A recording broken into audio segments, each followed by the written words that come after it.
I completely understand what it's like to hide under your potential and to hide the fact that you are great. And the truth is, you've been taught not to be great. You have been taught that no matter what you do, no matter where you go, silence the volume of your greatness.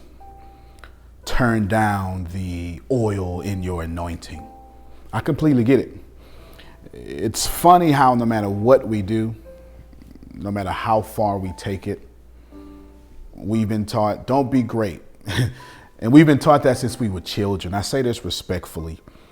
Our parents, our culture, our education system, it has all taught us to be average.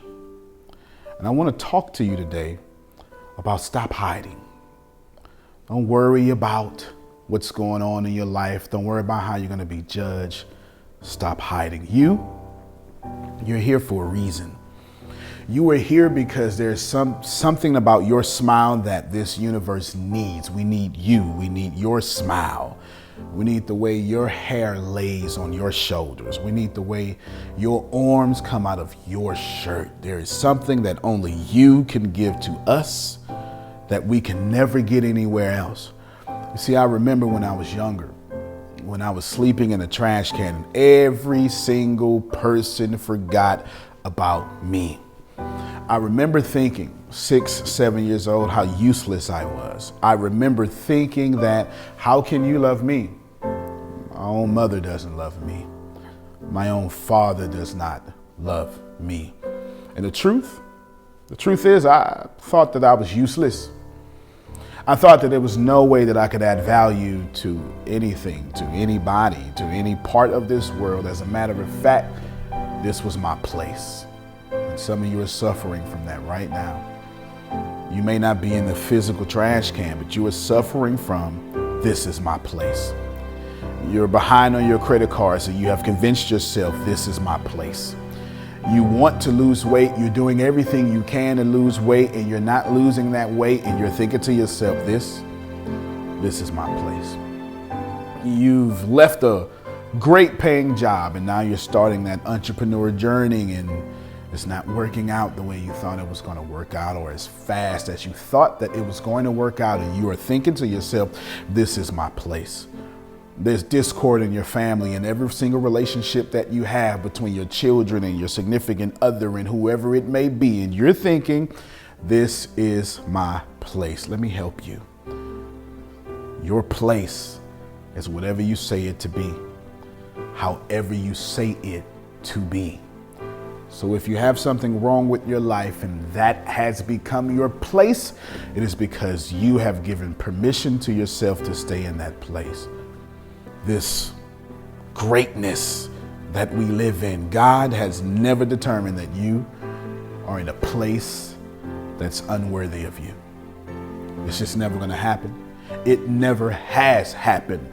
The permanency of your place was never meant to be something that does not serve you. You are here for a reason. There is a sacred text that says, and we know that all things work together for good for those who feel a calling according to a higher purpose. You, and I'm not talking to nobody else but you are here for a reason. There's a book that you must write, and until you write it, I can't change. There is a song that you must sing, and until you sing it, I can't change. Or the opposite. You are supposed to get cancer, overcome it, so I can have the confidence to do the same. Or maybe you're supposed to be one of the great deacons in your church, so I can learn how to be a great follower, a great deacon in mine. Whatever that may be, you are here for a reason. Stop hiding. The reason we hide is because we're afraid of our own greatness, or we've been taught to be afraid of our own greatness.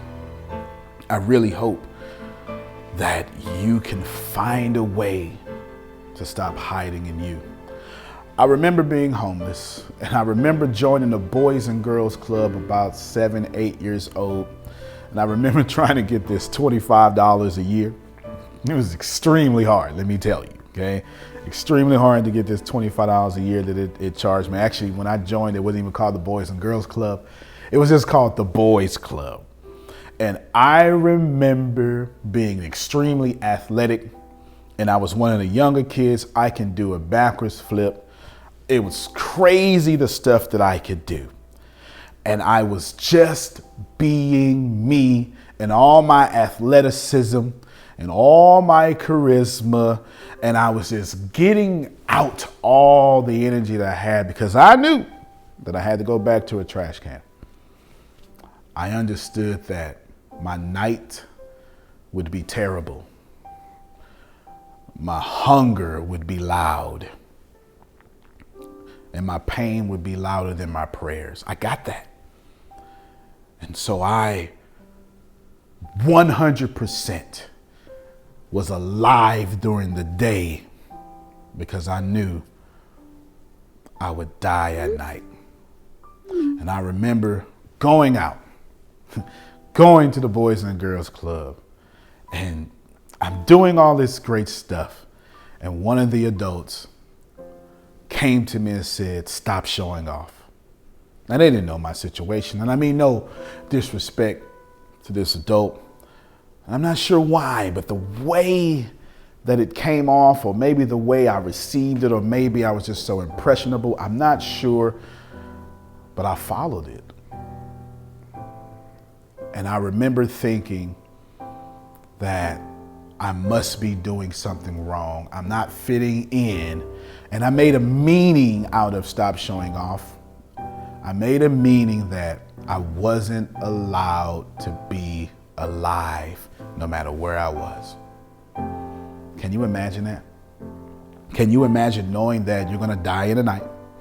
You're going to be hungry. You're going to be by yourself. You're going to have to protect yourself from adults who are 100 times taller, bigger than you, aggressive, stronger than you. And now you receive. You also got to die in a day. Put yourself there. 8, 7, 9 years old, 54, 76 pounds maximum. And I convinced myself I don't get to live. I don't get to be great, and I don't get to be alive. I should just not show off, not blend in, not be myself. You see, I wasn't showing off. I was alive, and I was taught not to be that. And so I started hiding. What about you? How many of you have taught yourself to be invisible because you are under the impression that that's the only way to be safe? It's the only way to exist in this reality without being hurt. I say this with respect. They're talking about you anyway. You might as well be alive while they're doing so. Don't be like me. Don't listen to the adults. Don't listen to your peers, your colleagues that tell you to stop showing off when you're not even trying to. Don't find yourself in a cutback season because you believed in what someone has told you to do.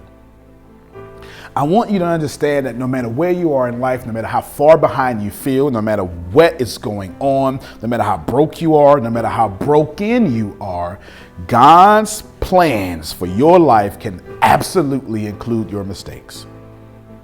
I mean, no matter where you are in life, God's plans for your life can and will absolutely include your mistakes.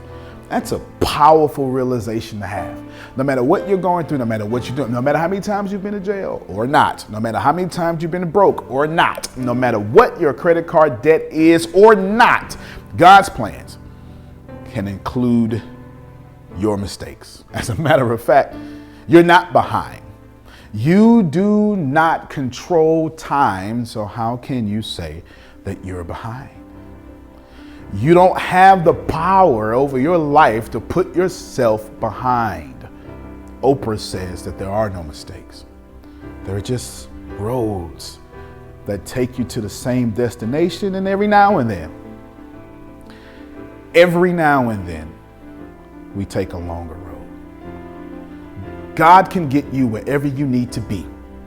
even if where you currently are is completely your fault. I think that's worth saying again. God can get you wherever you need to be, even if where you currently are is completely your fault. Can you see that? Can you receive it? Can you believe it? Can you hold it on? Can you go to the throne of grace boldly and declare that I'm in a hurricane right now? No matter what's been going on with me, my feet have been blown right where I need to be to learn the lesson I need to learn to get to the place I want to go. God's plans will include all of the mistakes you have made in your life. Yes, you did not graduate. You went to school, you stopped. That's okay. You're still on path where you need to be. Yes, you married the wrong person. It's not working out the way you want it to be. That's okay. You're still on path the way you want it to be. Yes, yes, yes. Include right here whatever you want to say. It doesn't matter. You are still right where you are supposed to be. When you are close to your purpose, you will find yourself fearing everything. And the most that you will have will be fear. Let me see if I can make that make sense to you. The more you try to do something, the closer you are getting to that place, no matter how it is, you will have fear. And that fear will come up, and it will come up strong the closer you get to your purpose. There's a few things that I want to point out here. I want to point out to you that faith may not work the way that you want it to. So I'll explain it to you how faith actually works. You need faith really in two places: faith to get started, and then once you're started, faith to keep going when you get knocked on yourself, when you get knocked on your legs or knocked on your behind. You see, since we've been taught, remember when I was at the boys club, I was taught not to show off, be quiet, sit down, blend in, be a loser. Remember that? I had to have faith to get started in the first place. I had to have faith to think that I was alive in the morning. That's the hard part. The hard part is getting started.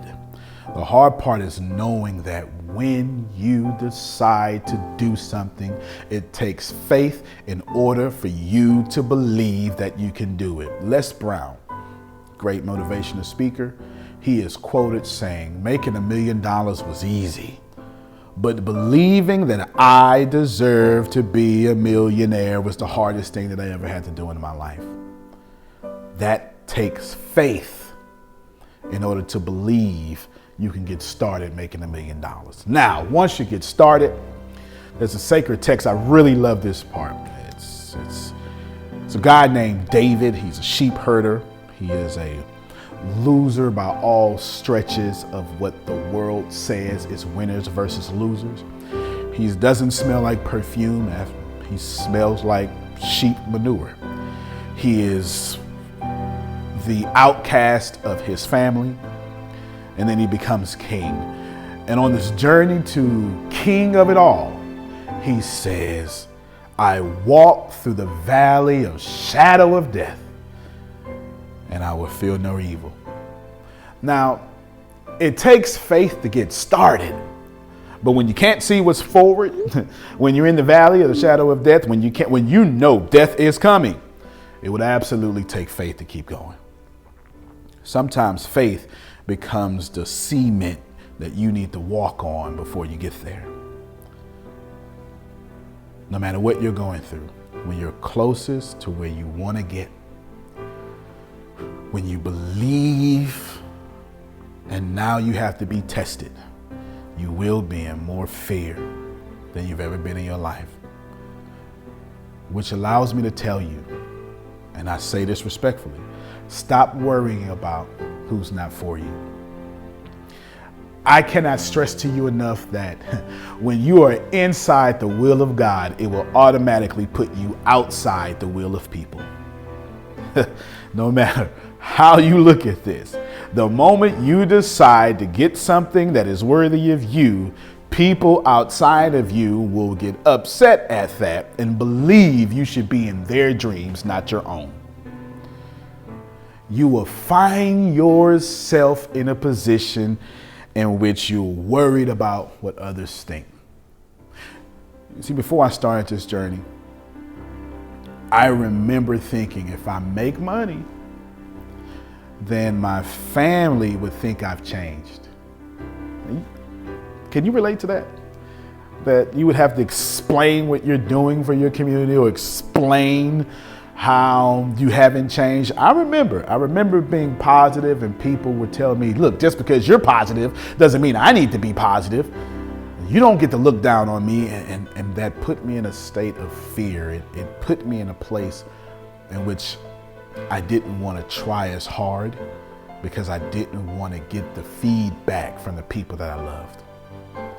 There's someone in my life right now that as much as I want them to see and to go and to be on this journey, they just no longer support me.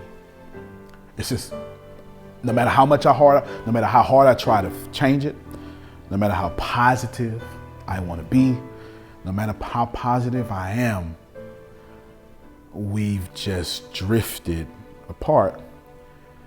And my plans are no longer included in their plans. And it's just the way it is. Now, does that make this person bad? Absolutely not.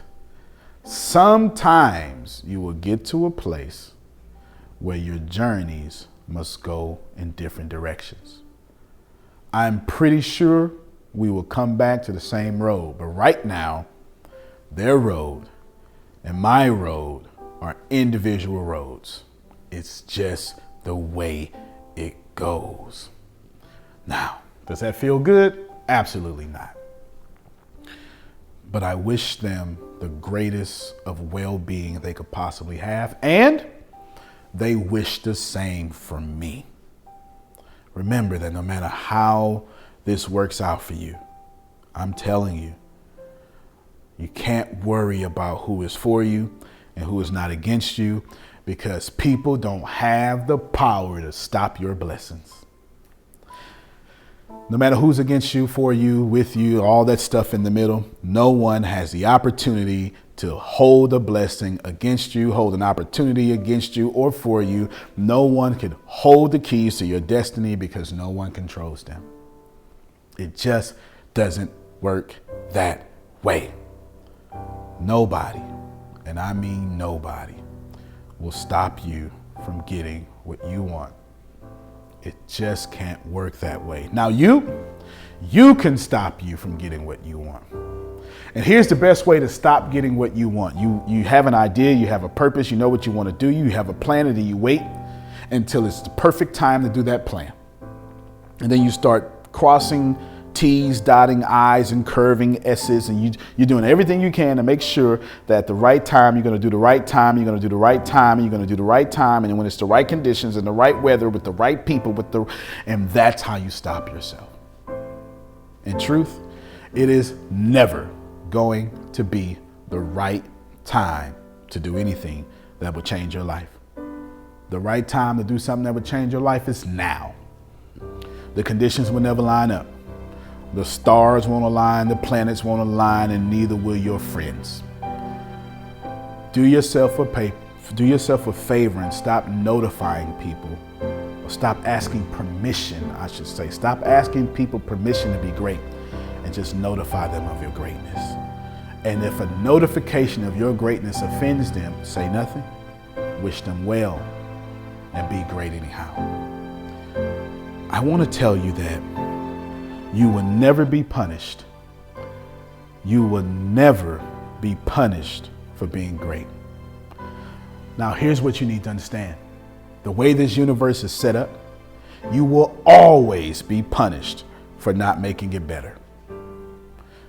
There's a crazy text in the Bible that says the rich will get richer and they'll get more, and the poor, it'll be taken from them. And that just seems awful. But the understanding there is you should know that there's a mindset that this is addressing. The happier you are, the more you will receive happiness. The more victim you are, the more you will receive being a victim. Your job has always been to make this life better, not just for you, but for the world.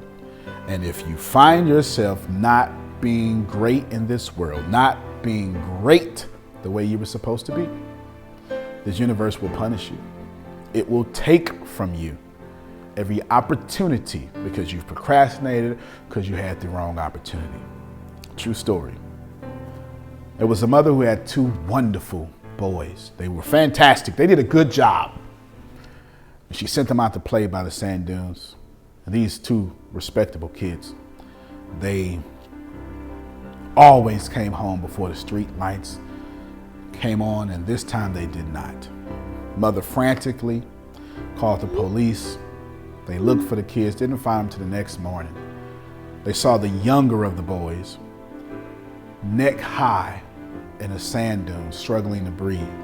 When they released the sand from his chest, he started breathing regularly, and they asked him, "Where is your brother? Where's your older brother?" And the young boy, he said, "I'm standing on his shoulders." You see, the older brother gave his life so his younger brother can live one for the both of them. That's how we should be. We should allow people to stand on our shoulders so they don't have to hide anymore. I promise you, either be a shoulder stander or give someone the opportunity to stand on your shoulders, and you will never have to hide again. My name is Antonio T. Smith Jr. You can plant better. You can dominate.